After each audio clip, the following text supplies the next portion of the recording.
Hi, I'm Andrew Weinert. I'm a researcher at MIT Lincoln Laboratory and one of the instructors at the Beaver Summer Institute. One of my research topics, and something that we're really incorporating to the educational curriculum at Beaver is computer vision for disaster response. Disaster response is a very chaotic, messy problem. And one of the ways that we try to tackle this problem is collect a lot of data. And so one of these is the Civil Air Patrol will collect tens to hundreds of thousands of images for each disaster. So now imagine you're a human and you say, well, I want to determine which of these images have bridges and floodings in them. And so I can use that to inform how I deliver supplies to communities in need. Well, as a human, going through 100,000 images by hand is just not tractable. And so this is where we have the need for an automated AI solution that is scalable, precise, but we also need to bring in the human judgment. We don't simply want to have incorrect answers that we can get quickly.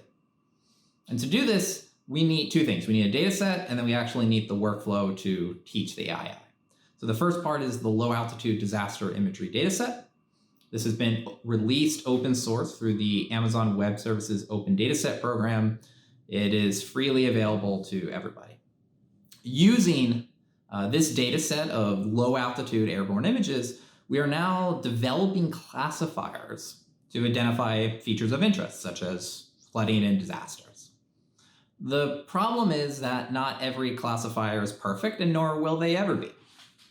And so for disaster response, we're going that one extra step where we're teaching the AI how to ask for help.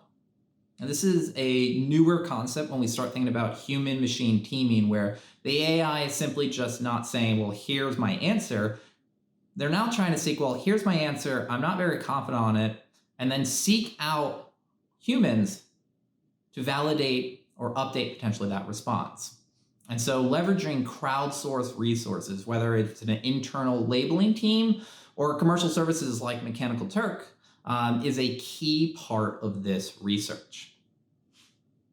Ultimately, though, this approach is agnostic to any specific workforce, and we want to push it more as a future vision for AI systems.